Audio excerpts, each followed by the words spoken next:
네, 자 오늘은 여러분 교재 326페이지가 되겠습니다. 326페이지 유형상사의 유형별 연습 문제를 우리가 하고 있는데 지난 시간부터 판매관리비 개정 과목들을 급여, 복리후생비, 여비교통비, 접대비 순으로 해가지고 쭉 살펴보는 겁니다. 그래서 지난 시간에 전력비까지 한번 우리가 정리를 해봤고요.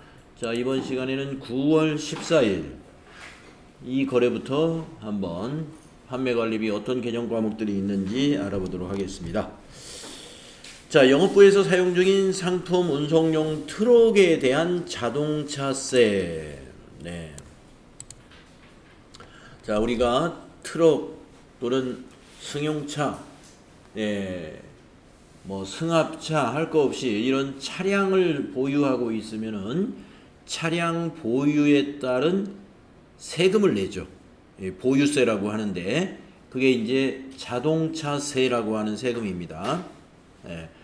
우리가 건물이나 토지를 또 보유하고 있는 사람들은 보유세로서 재산세라고 하는 걸 내죠. 건물이나 토지를 보유하고 있다 해서 재산세라는 걸 냅니다. 그래서 우리가 우리 납세자들이 재산을 가지고 있음으로써 보유하는 이유로 해서 과세되고 있는 게 바로 자동차, 그 다음에 토지, 건물 이런 부동산이 되죠. 자, 그러면은 자동차세는 개정 과목이 뭐겠습니까? 네, 세금과 공과금입니다. 자, 지금 그 보유세 관련해서 자동차세, 재산세를 얘기했는데 이 보유세를 내는 재산에는 취득할 때 또 세금을 부과하는 세금이 있어요. 그게 취득세인데 여러분이 알아야 될 게 뭐냐면은 취득세는 자산이에요. 세금과 공과로 처리하면 착각하는 거예요. 왜냐면은 취득세는 취득 단계에 과세되는 세금으로서 취득 원가에 포함한다 이렇게 되어 있단 말이에요. 취득 원가에 포함하는 거예요. 그래서 취득세 하면은 여러분은 자동차를 구입하고 취득세를 납부했다. 그러면 차량 운반구로 회계 처리해야 된다 이 말이죠. 건물을 매입했는데 취득세를 납부했다. 건물로 처리해야 된다 이 말이고, 토지를 매입하고 취득세를 납부했다. 토지로 회계 처리한다. 그래서 취득세는 자산의 취득 원가에 포함하는 세금이고 취득세를 제외한 이처럼 보유하는 단계에서 내는 세금들, 이것은 세금과 공과금이다. 이렇게 보시면 되겠습니다. 자, 그러면 유형상사로 로그인 하셨나요? 네, 일반전표 들어가셔가지고 9월 14일 날짜 입력하셔서 세금과 공과금으로 차변에 세금과 공과금 800번대 817번. 현금 납부했군요. 그러면 차변할 게 아니라 1번 해가지고 출금으로 하겠습니다. 거래처는 그냥 지나가셔도 되고 적요에다가는 만들어 놓은 1번 쓰면 되겠습니다. 금액은 8만원 되겠습니다. 네, 자동차세는 세금과 공과금이다. 차변의 세금과 공과금, 대변의 현금이었습니다. 다음 두 번째 15번 9월 15일 걸 보시면은 법인 균등 주민세. 네, 우리가 이 주민세가 이제 주민이니까 이게 이 인적에 그러니까 우리 개인들도 주민세를 내요. 네, 개인에게도 주민세가 있습니다. 그래서 주민세는 이제 세대주에게 과세되는 세금인데 법인도 하나의 우리가 개인이라는 인격과 법인 인격이 따로 있어요. 그래서 법인도 마찬가지로 우리 세대주가 내는 주민세를 내고 있습니다. 자, 그래서 법인 균등분 하면은 법인이 납부하는 주민세다. 이거 세금과 공과금입니다. 자, 이것도 출금 전표로 해볼까요? 9월 15일 1번 출금 817번 세금과 공과금, 즉 적요에다가는 주민세라고 하는 세목은 만들어 놓은 게 없네요. 그러면 여기다 씁니다. 주민세 납부하고 10만원 입력하시면 되겠습니다. 차변의 세금과 공과금, 대변의 현금이었습니다. 자, 9월 16일 것은 무엇인가 볼까요? 상품 운송용 트럭에 대한 면허세. 네, 아까 트럭에 대한 자동차세를 냈는데요. 면허세도 납부합니다. 네, 자동차 보유하고 있는 사람들 면허세 냅니다. 네, 면허세. 그래서 트럭에 대한 면허세 18,000원 현금 납부했다. 이거 세금과 공과금으로 처리해 주면 됩니다. 자, 9월 16일로 날짜 바꾸시고 출금 817번 세금과 공과금 적요에다가는 면허세 납부라고 써주시면 되겠습니다. 금액은 18,000원. 네. 자, 세금과 공과금이 여러 가지가 있네요. 자동차세, 주민세, 면허세 이렇게 있습니다. 다음 17일 날은 본사 건물에 대한 재산세를 80만원 현금으로 납부했네요. 예, 아까도 말씀드렸죠. 재산세는 세금과 공과금이다. 9월 17일로 날짜 입력하시고 1번 출금 817번 세금과 공과금 적요에는 재산세 4번 만들어 놨네요. 재산세 납부 80만원 하시면 되겠습니다.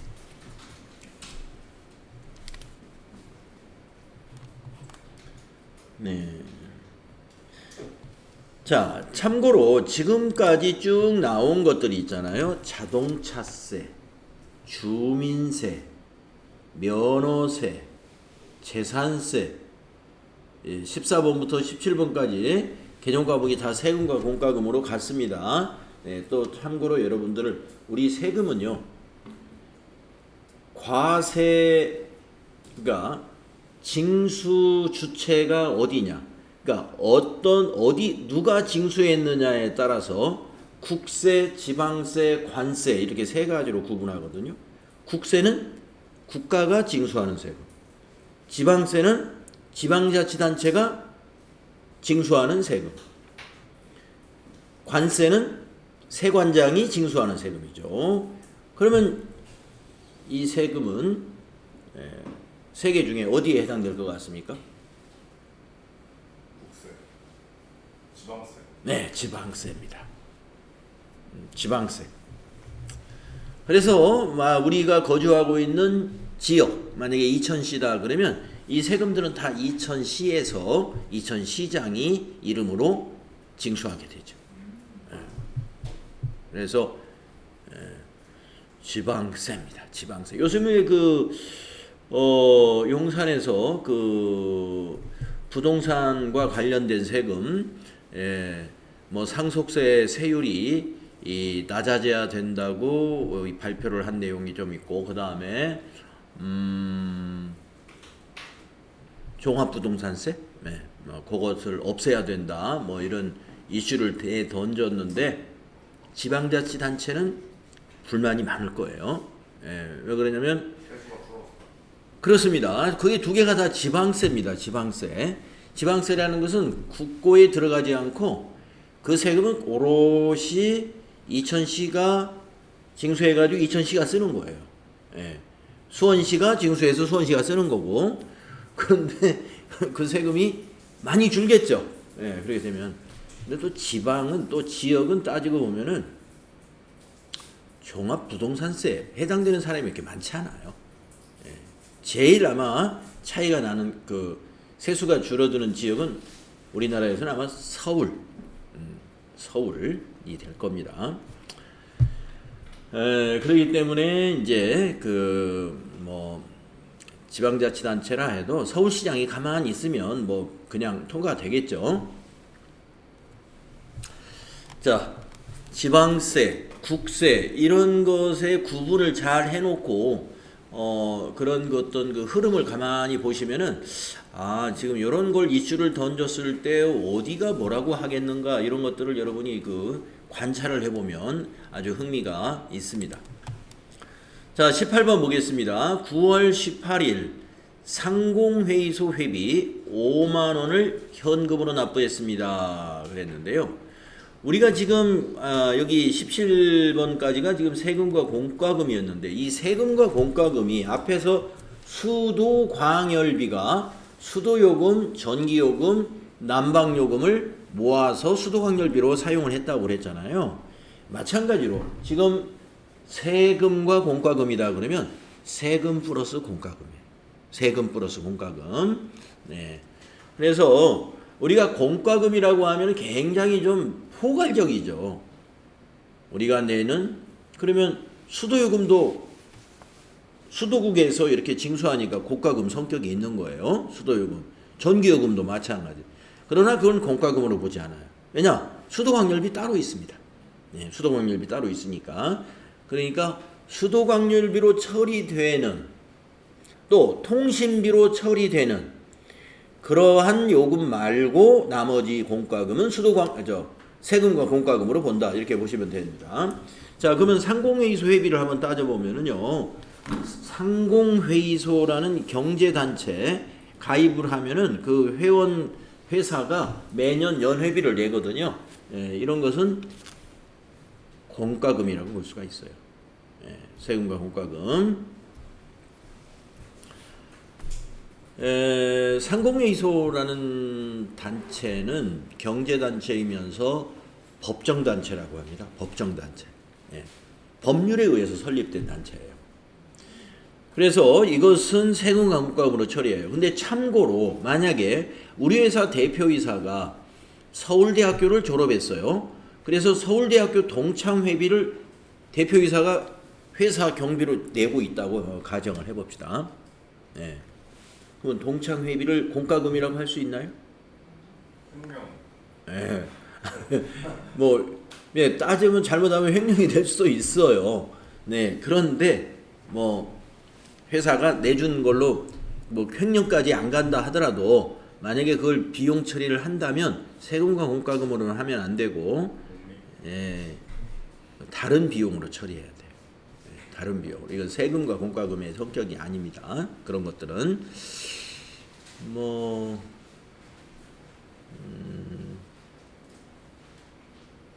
약간의 기부금 성격이 있어요. 기부금 성격.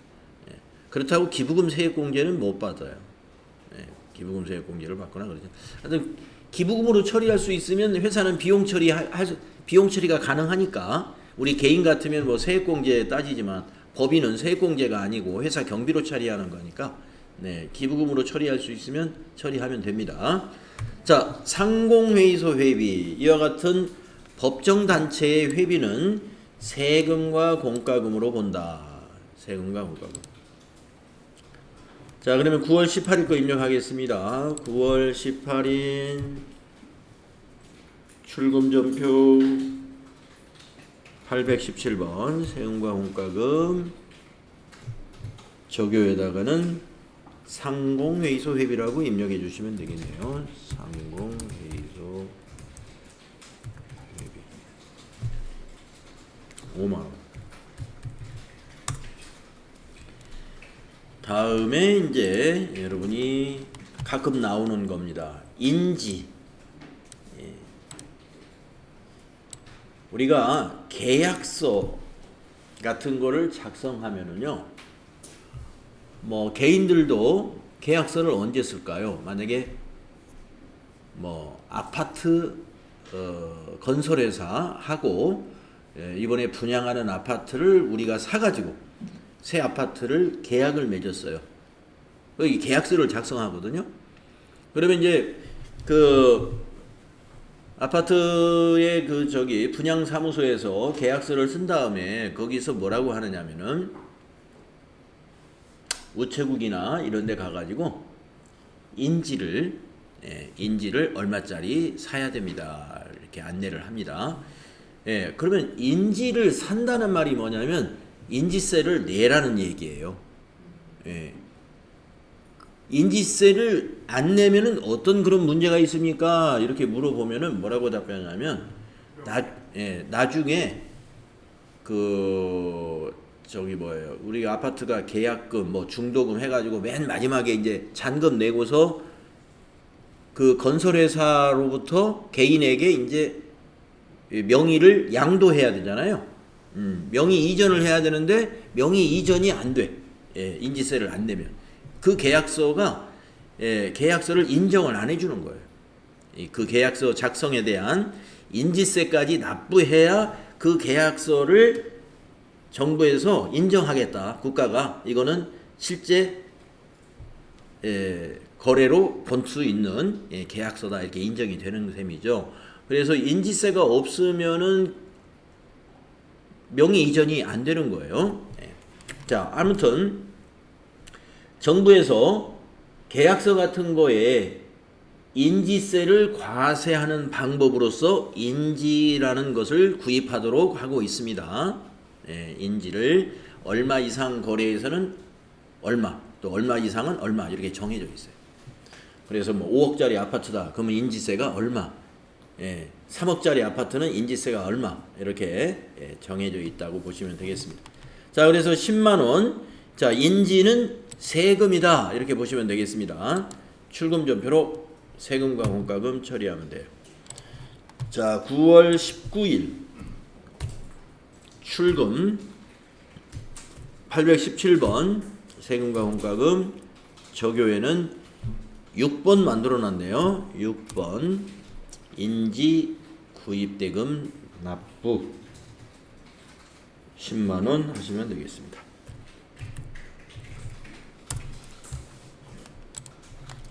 다음은 20번을 보도록 하겠습니다. 국민연금보험료 46만원을 현금으로 납부했습니다. 국민연금보험료의 50%는 급여 지급 시 원천 징수한 금액이며 50%는 회사 부담분이다. 절반씩 근로자가 절반, 회사가 절반을 부담하는 것이죠. 당사는 회사 부담분을 세금과 공과금으로 처리하고 있다. 자, 이렇게 회사가 그 50%를 지원해주는 4대 보험이라고 부르는 것 중에 우리가 지금 앞에서 해본 게 건강보험료 하나 해봤었죠. 건강보험료 회사 부담분 우리 뭘로 했었죠? 복리후생비로 했었습니다. 복리후생비로 했어요. 자, 그러니까 건강보험료 회사가 50% 보태주는데 회사는 건강보험료를 복리후생비로 처리합니다. 물론 종업원이 부담하는 것은 애수금이죠. 급여 지급할 때 애수금 처리했으니까. 자, 국민연금. 국민연금도 종업원이 부담하는 것은 급여 지급할 때 회사가 종업원의 급여를 주지 않고 그만큼을 공제해놨으니까 그건 애수금이에요. 회사가 부담하는 것을 이것은 복리후생이라고 하지 않고 세금과 공과금으로 인식합니다. 세금과 공과금. 참 왜 그럴까? 왜 그럴까? 제가 한번 고민을 해봤습니다. 자, 건강보험료는 우리가 회사를 근무하는 과정에서 몸이 아프고 감기가 걸리고 하면은 빨리빨리 병원에 가서 치료받고 진료받고 약 처방받고 이렇게 해서 회사 생활 건강하게 해야 되거든요. 그래서 회사가 이건 복리후생적으로 우리 애가 당연히 지출해야 되는 거다라고 느끼고 있고, 이 국민연금이라는 건 뭐냐? 국민연금은 지금 만약에 40대의 직원이 우리 회사를 다니고 있어요. 근데 우리 회사가 그 직원의 국민연금을 매달 20만 원씩 지금 회사가 지원해 주고 있는 거예요. 20만 원. 그러면 지금 회사를 근무하는 그 직원은 앞으로 10년 후에 이제 퇴직을 한다고 가정을 하고 10년 동안 그 직원이 회사가 지원해 주는 거에 대해서 혜택을 받는 건 없어요. 근무 당시에는. 언제 받아요? 뭐 60 몇 세. 이렇게 60 몇 세는 이미 다 회사를 퇴직하고요. 나중에 받는 것입니다. 그런 면에서 기업의 입장에서는 이건 복리후생이 아니라 이건 세금이 아닌가 이렇게 인식하는 것 같아요. 복리후생하고 조금 지금 그 회사가 부담하는 차원에서는 같은 거예요. 건강보험료 50%를 내야 된다든가 우리가 직원을 채용하면 어쩔 수 없이 해줘야 되는 법으로 해줘야 되는 거란 말이에요. 그런데 건강보험료는 복리후생비라고 회계 처리하고 있고 국민연금은 세금이라고 회계 처리하고 있다 이거죠. 아마 그런 차이인 것 같아요. 자, 시험에서 나오더라도 국민연금 회사부담분은 다 항상 세금과 공과금으로 처리하고 있다. 이렇게 나온다는 것입니다. 그럼 우리 실제 기업에서도 어때요? 이렇게 하는 기업이 대부분이다. 이런 얘기. 자, 입력하겠습니다. 자, 이런 경우는 출금전표로 두 건으로 하는 것보다는 차변, 대변으로 입력하는 것이 더 하나의 전표로 관리할 수 있기 때문에 더 좋은 선택이에요. 자, 그래서 어떻게 입력하느냐? 9월 20일 전표는 대변의 101번 현금 적요에다가는 국민연금 납부 금액은 46만원 한 다음에 차변 예수금 국민연금 납부 그대로 엔터로 복사하시고 50%니까 23만원 또 차변 세금과 공과금 817번 엔터로 적용은 그대로 복사하고 23만원 이렇게 이걸 우리가 대체전표라고 하죠. 이렇게 차변과 대변으로 하면은 이게 전표 번호가 이게 하나잖아요. 2번 하나의 전표로 관리가 된다. 그렇지 않고 만약에 자, 밑에다 또 내가 넣어보면은요 이렇게 입력하는 사람도 있을 수 있어요. 1번 출금 자, 이렇게 입력하는 사람도 있을 수 있습니다. 1번 출금하고 예수금 국민연금 납부 23만원 또 1번 출금하고 817번 세금과 공과금 국민연금 납부 23만원 네. 자, 이렇게 입력을 하면은 예수금이 전표번호 하나 또 세금과 공과금 전표번호 하나 두 건으로 정리가 되죠. 마찬가지입니다. 이렇게 하더라도 마찬가지 결과는 마찬가지예요. 하지만 관리하기에는 불편한 겁니다. 그래서 출금전표 두 줄로 작성해서 틀린 건 아니지만 우리가 보통 한 건으로 작성하는 것을 원할 거다 이거예요. 자, 요거를 체크해서 이제 지우고 시험에서는 딱히 그런 걸로 틀렸다 이거. 네, 그거 틀렸다고 하지 않습니다. 가끔 이렇게 나옵니다. 하나의 전표로 작성할 것 괄호 해가지고 아니면 증빙을 두 개를 주면서 각각 회계 처리할 것 이렇게 할 때는 그 지시에 따라야 돼요. 예. 그게 뭐냐면은 예를 들어서 홍길동 영업부장이 제출한 증빙 중에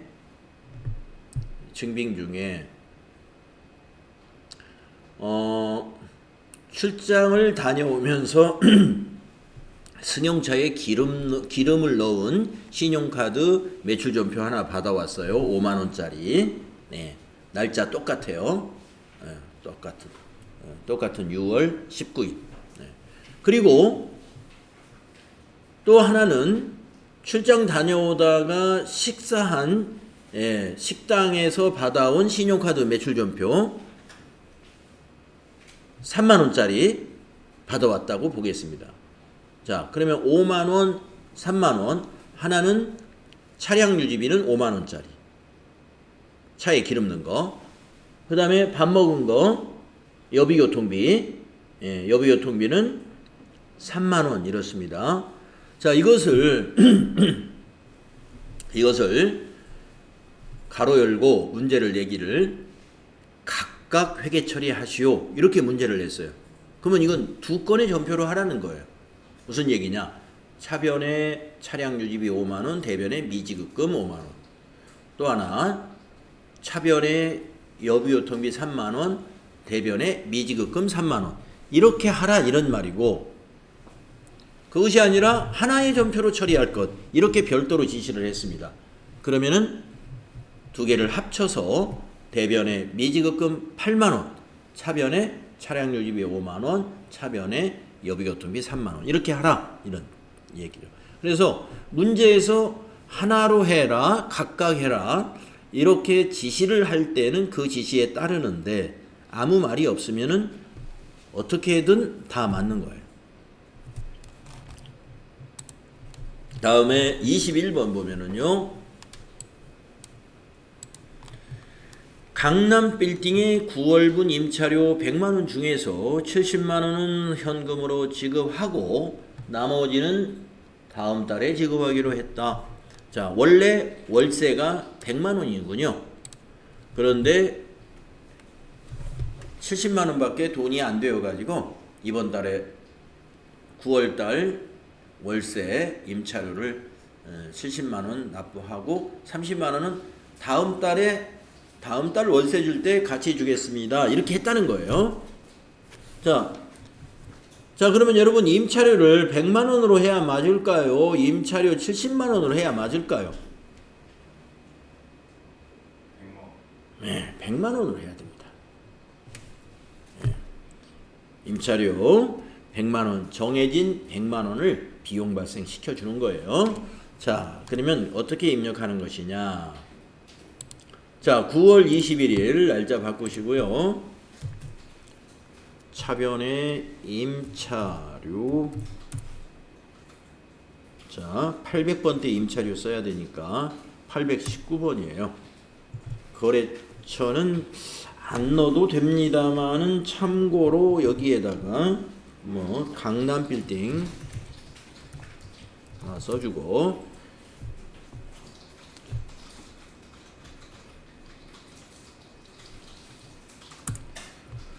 9월분 임차료 적용은 이렇게 써주면 좋을 것 같습니다. 100만원 비용 발생. 자, 대변이 두 개로 나눠집니다. 자, 대변에 101번 현금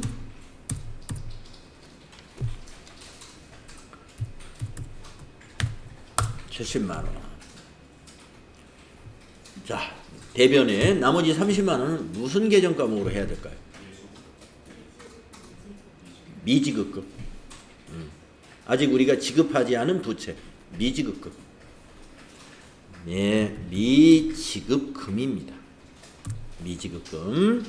이때는 미지급금은 거래처를 코드에다가 코드가 나오도록 꼭 입력해야 됩니다. 채무이기 때문에.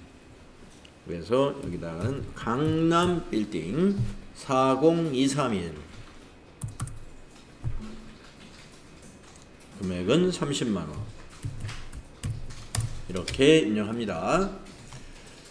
뭐 임차료나 현금의 거래처를 코드로 넣으면 그러면 틀리나요? 이렇게 질문하는 경우도 있는데요. 상관없어요. 네. 임차료 현금의 거래처를 강남 빌딩으로 코드로 넣는다고 해서 틀리거나 그러지는 않습니다. 네. 그러나 굳이 넣을 것은 없죠. 그렇다고 넣었다고 해서 입력을 코드로 입력했다고 해서 틀린 것은 전혀 아니죠. 근데 미지급금을 거래처를 코드로 넣지 않으면 그건 틀린 거예요.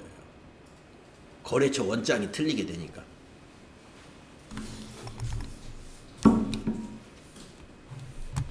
거래처 원장이 틀리게 되니까. 자, 그래서 임차료도 해봤습니다. 다음에 9월 22일로 넘어가 보겠습니다.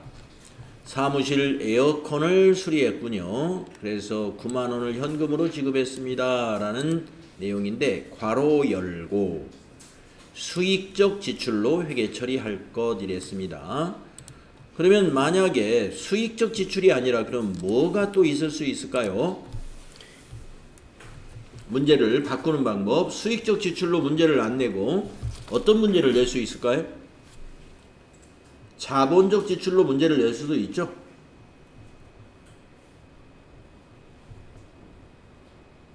자, 여러분 에어컨 하면은요 유형자산이지 않습니까? 그래서 여러분들 유형자산 이론 공부할 때에 유형자산의 취득원가를 설명하고 나서 유형자산의 취득 후 지출에는 자본적 지출과 수익적 지출로 구분된다. 자본적 지출이라는 것은 생산성을 증가시키거나 가치를 증가시키거나 원가를 절감하거나 내용 연수를 증가시키는 그러한 자산 처리적인 그러한 지출이고, 즉 자산으로 봐야 되는 지출이고, 수익적 지출은 현상 유지를 위해서 고쳐주는 개념, 소모품이 다 낡았으니까 바꿔주는 개념, 이런 현상 유지적인 지출이니까 수선비로 처리한다. 네, 그 부분 기억나시나요? 예, 유형자산의 우리가 취득 후 지출이라는 것은 바로 이와 같이 에어컨을 샀는데 사용하다 보니까 사소한 고장이 나서 수리도 하고 서비스도 받고 한단 말이에요. 그럴 때 우리가 수익적 지출로 처리하라는 말은 그냥 수선비로 처리하라 이 말입니다. 비용 처리하라. 그런데 자본적 지출로 회계 처리하라 그랬을 때는 비품으로 해야 돼. 에어컨은 비품이니까. 아시죠? 그래서 수익적 지출, 자본적 지출 그 의미를 잘 정리해 둬야 됩니다. 자, 그래서 이거는 수선비로 처리하라 이 말이에요. 수익적 지출은 비용으로 처리하라 이 말이라는 거 기억하셔야 되겠습니다. 자, 그래서 출금전표로 수선비 입력합니다. 자, 9월 22일로 바꾸시고 출금 수선비 820번 거래처는 그냥 지나가도 되고요. 적요에다가는 비품 수선비 지급 3번 써도 되고 그냥 에어컨 수리비라고 입력해도 상관없습니다. 금액은 9만원 입력하십니다.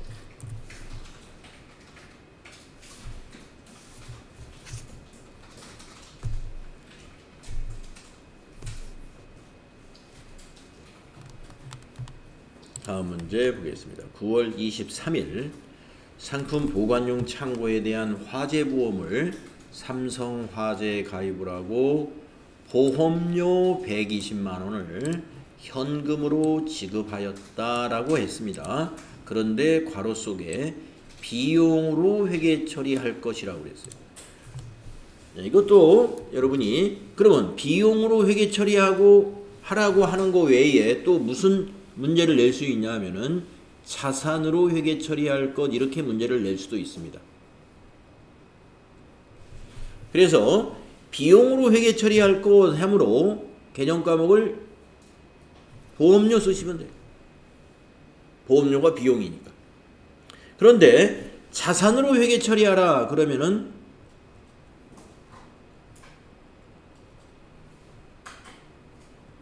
선급비용이라는 자산으로 회계 처리해 주는 겁니다. 우리가 보험료는 기말에 결산 분계할 때 보험료 미경과된 기간분을 월할로 계산해서 이연시키죠. 그래서 비용의 이연에 선급비용을 이용하죠. 미경과 보험료를 차변의 선급비용, 대변의 보험료 해가지고 단기의 보험료에서 취소시켜주는 결산 수정 분계를 하죠. 그때 사용한 게 바로 그게 선급비용이에요. 그래서 문제에서 말입니다. 보험료를 지출했다라고 하면서 자산으로 처리하라 그러면 여러분 선급비용으로 해주면 되고요. 지금처럼 비용으로 처리하라 그러면 그냥 보험료로 비용 처리하면 됩니다. 자, 보험료 입력합시다. 9월 23일 9월 23일로 바꾸시고요. 출금전표 보험료 821번으로 하시고 거래처는 모르고 적용은 화재보험료라고 3번 만들어 놨네요. 화재보험료 납부 120만원 이렇습니다.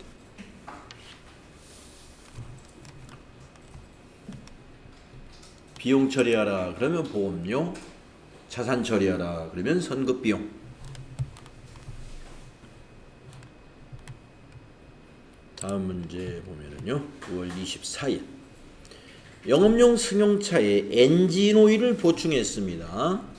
자, 엔진오일을 보충하는 것은 주기적으로 바꿔줘야 되는 거니까 당연히 이건 비용 처리해야 됩니다. 그래서 또 우리가 아까 에어컨 같은 거를 수리한 것은 수선비로 수익적 지출로 처리하잖아요.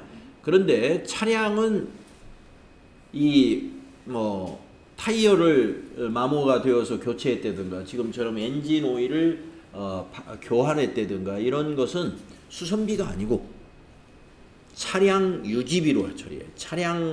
차량을 고치는 것은 수선비로 안 하고 차량 유지비라고 별도로 개념 과목을 만들었습니다. 차량 유지비,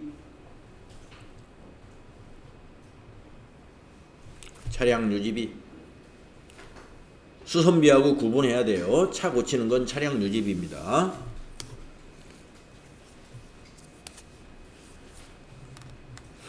자, 출금전표로 작성하면 돼요. 9월 24일 출금 차량 유지비 822번 적요에다가는 엔진오일 보충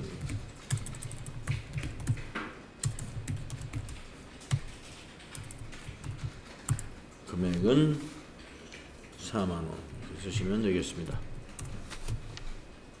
하변의 차량 유지비, 대변의 현금. 자, 그러면 이 문제를 한번 살짝 고쳐보면은요.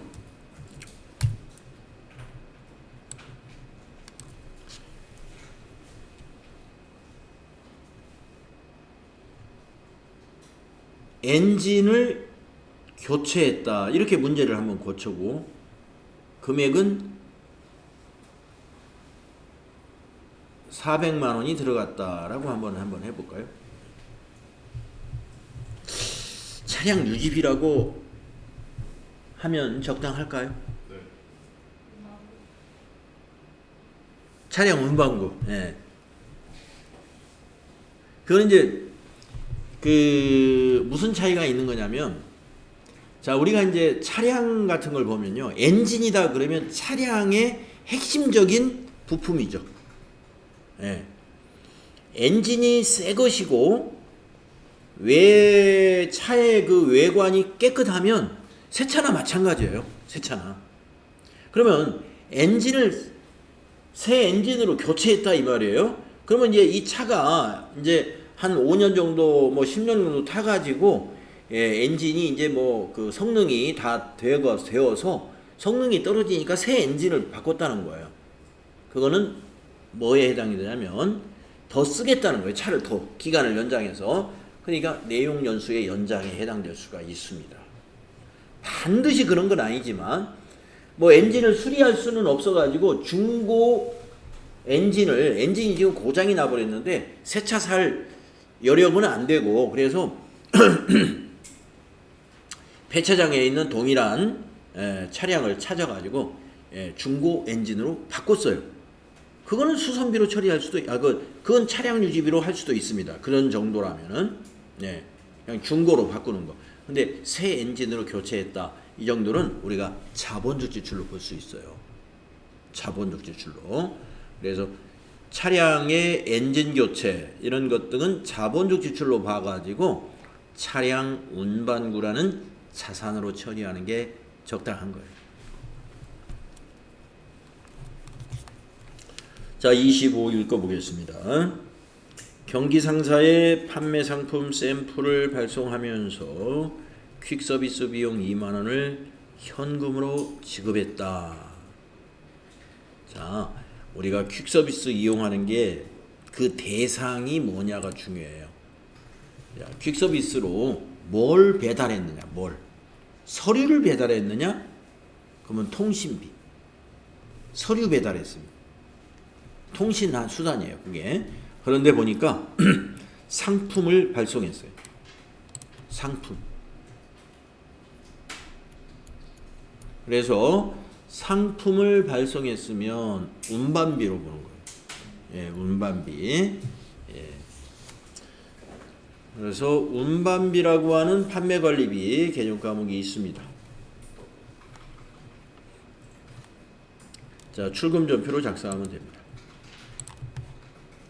9월 25일 출금 운반비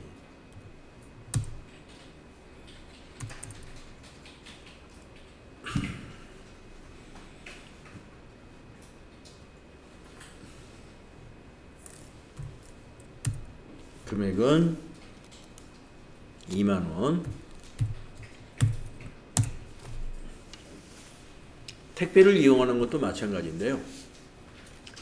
택배로 계약서를 발송했다 하면은 통신비예요.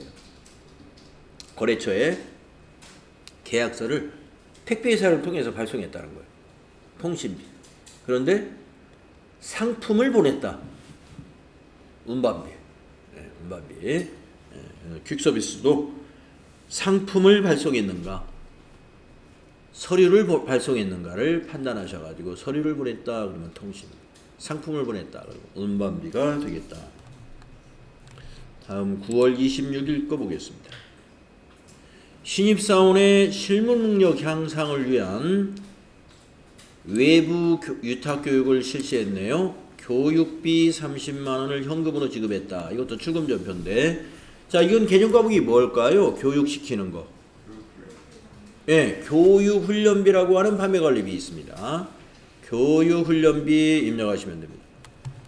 자, 9월 26일로 날짜 고치고 출금 교육훈련비 825번을 이용하시면 되겠습니다.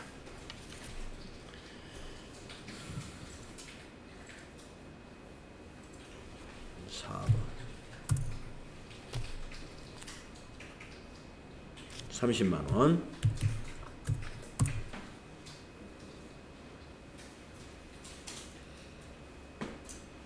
다음에 27일 거 보겠습니다. 본사 사무실에 신문 구독료 15,000원을 한국일보에 현금으로 지급했어요. 자, 이거 신문 구독료 자주 나오는데 개정 과목 자주 틀리는 편이에요. 네, 신문 구독료. 여러분 무엇으로 처리하는 게 좋을까요? 도서 인쇄비 맞습니다. 어떤 분들은 비품으로 처리한 분도 있더라고요. 네, 여러분 비품은 유형자산입니다. 유형자산은 감가상각자산이에요.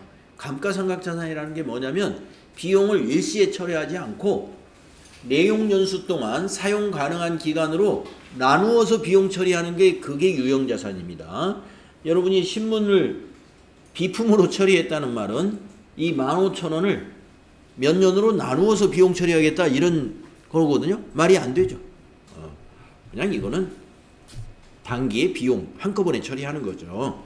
그래서 도서 인쇄비입니다. 신문, 잡지 다 도서 인쇄비로 처리하면 됩니다. 신문, 잡지, 그 다음에 업무에 활용되는 여러 가지 참고용 도서들, 책 이런 거 도서 인쇄비. 자, 9월 27일 출금 도서 인쇄비 826번. 저교회는 네, 신문 구독료 15,000원 이렇게 됩니다.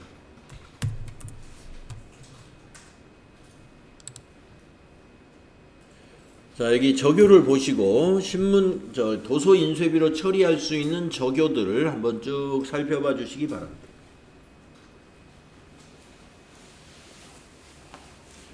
우리가 도서 인쇄비로 처리되고 있는 거 시험에 자주 나왔던 것을 보면은 지금 했던 신문 구독료 나왔었고요.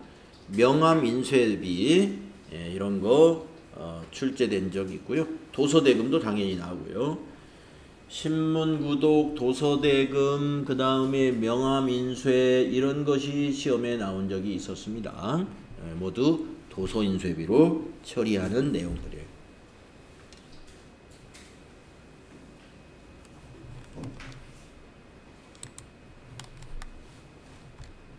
다음은 9월 28일 거 보겠습니다.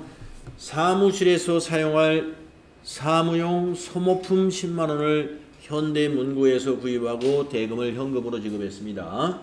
비용으로 처리할 것 이랬는데요. 이 문제를 이렇게 바꿀 수도 있습니다. 자, 비용으로 처리하는 거 말고 자산으로 처리할 것 이렇게 문제를 낼 수도 있어요. 그러면 지금 이 문제에서는 소모품을 비용으로 처리하라 그랬으니까 개정 과목을 뭘 사용하면 될까요? 아니지. 소모품비죠. 사무용 소모품은 그냥 소모품비로 처리하면 돼요. 사무용이니까 사무용품비라는 개정 과목이 있기도 합니다. 사무용품비로 해도 틀렸다고 할 수는 없지만 보통 소모품비로 처리합니다. 그래서 소모품비 쓰는 걸로 하고요. 그런데 괄호 속에 자산으로 처리할 것이라고 했을 때는 무엇으로 해야 될까요? 소모품. 여러분, 소모품과 소모품비 결산 분계에서 우리 배웠죠? 사용하지 않은 것은 소모품으로 봐야 되잖아요. 그래서 소모품 문제를 내면서 비용으로 처리하라 그러면 소모품비, 자산으로 처리할 것 하면은 소모품 이렇게 할 수 있습니다. 자, 9월 28일로 날짜 바꾸시고 1번 출금 소모품 B입니다. 830번 소모품 B 적요에다가는 사무용 소모품이라고 써줄까요? 사무용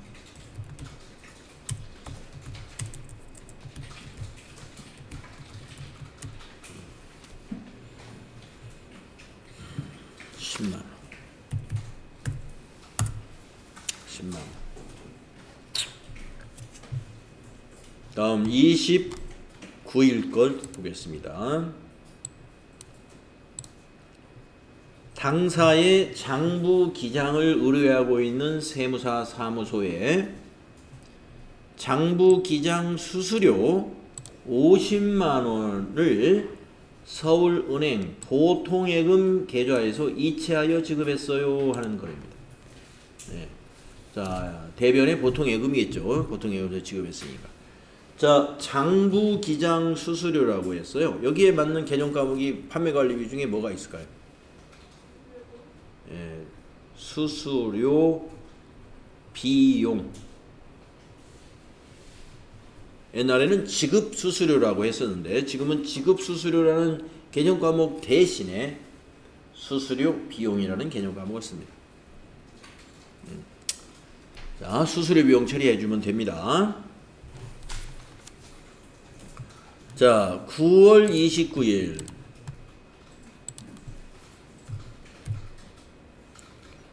차변의 수수료 비용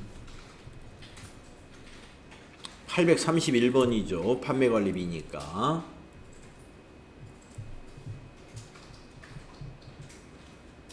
(2번) 기장 수수료. 미지급? 아니지. 6번이구나. 6번 50만원. 대변이 103번 보통예금 은행 서울은행 보통 기장 수수료 지급 50만 원. 이렇게 입력해야죠. 네, 차변의 수수료 비용, 대변의 보통예금이고요. 대변의 보통예금의 거래처는 서울은행 코드에 입력이 되어 있어야 됩니다. 자, 그러면 제가 또 하나 질문을 해보겠습니다. 회사 업무와 관련하여 변호사 사무실에서 상담을 하고 상담 수수료 50만 원을 현금으로 납부했다라고 한번 생각을 해보세요. 우리 회사에 무슨 법률적인 어떤 소송, 업무적으로 어떤 소송이 걸려가지고 소비자하고 다툼이 벌어져서 이걸 어떻게 해야 되는지 변호사의 의견을 들어보려고 가서 상담을 해서 상담료 50만 원을 지불했다 이거예요. 자, 개념가공 뭘로 하는 게 적당할까요? 이것도 수수료 비용이에요. 예. 세무사에게 세무사 사무소의 장부 기장 수수료 또는 세무사에게 세무상담 이것도 수수료 비용입니다. 자, 그럼 또 하나 제가 한번 물어볼게요. 자, 이번에는 또 변호사 사무실에 가서 상담을 했는데 내용이 뭐냐면은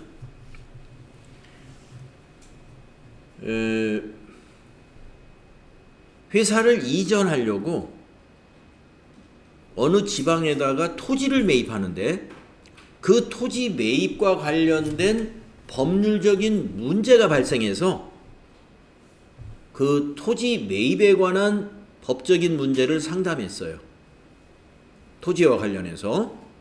그리고 그 변호사 상담료 50만 원을 지출하게 됐다. 그러면 그것도 수수료 비용 처리하면 될까요? 예, 그건 토지 구입비에 해당되니까 토지로 해야 됩니다. 그러니까 상담 내용이 뭐냐? 변호사 사무실인 경우만 여러분이 그 문제를 잘 보시면 돼요. 세무사 사무소 이런 데는 다 수수료 비용입니다. 네, 거의 다라고 볼 수는 없어요. 세무사 사무소도 만약에 세무사의 토지 구입과 관련해서 세무적인 사항을 자문을 구했다. 그리고 상담료 얼마를 줄. 그건 토지의 취득원가예요. 그것도. 네. 그러니까 상담하는 곳이 세무사 사무소가 됐든 변호사 사무소가 되었든 그 지출 내용이 뭔가를 보셔가지고 자산 취득과 관련한 것을 상담했어요. 그러면 그 자산의 취득원가예요. 나머지는 수수료 비용인 거예요. 예, 건물 취득에 관해서 상담을 했다. 그러면 건물로 본다 이거죠. 가산세 같은 것 때문에 상담을 했다. 그거는 수수료 비용으로 봐야 되겠네요. 예, 세금 납부에 관한 것이니까 그런 부분은 수수료 비용으로 처리해야 돼. 자, 그 다음에 이제 30번까지 하고 좀 쉬었다 하겠습니다. 신상품의 광고를 위해 현수막을 제작하고 제작비 15만 원을 현금으로 지급했습니다. 자, 광고를 위한 현수막. 광고 선전비 딱. 그게 적당하죠? 광고 선전비 출금전표로 작성하면 됩니다. 자, 9월 30일 1번 출금 광고 선전비 833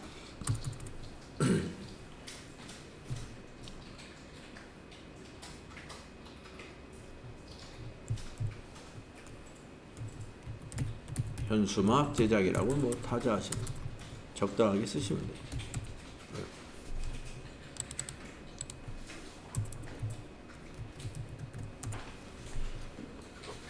15만 원 출금료. 차변의 광고 선전비, 대변의. 그래서 이 광고 선전비도요, 이런 상품 홍보를 위한 어떤 현수막을 제작했다든가 방송이나 라디오에 광고했다. 이건 또 광고 선전비가 되는 거고요. 그다음에 그 불특정 다수인에게 제공하는 판촉물, 판매 촉진을 위한 그 물품 이런 것도 광고 선전비 이렇게 하시면 돼요. 자, 우리가 판매 관리비를 광고 선전비까지 굉장히 많은 개정 과목들이 있다는 것을 알았습니다. 그래서 여러분들이 판매 관리비인지 그것이 영업의 비용인지 개정 과목 잘 구분할 줄 알면 되는데요. 우리 연습하면서 판매 관리비 연습하면서 접대비 나왔었죠? 예, 접대비 판매 관리비입니다. 그러면 여러분 기부금은 판매 관리비로 나왔습니까? 예, 안 나왔죠? 기부금은 무슨 비용이에요? 예, 영업 외 비용입니다. 영업의 비용. 또 하나 말씀드리면요. 연구개발비는 지금 문제로 안 나왔습니다만은 연구개발비는 판매관리비입니다. 연구개발비는 판매관리비예요. 자, 그러면 개발비가 만약에 나왔다. 개발비.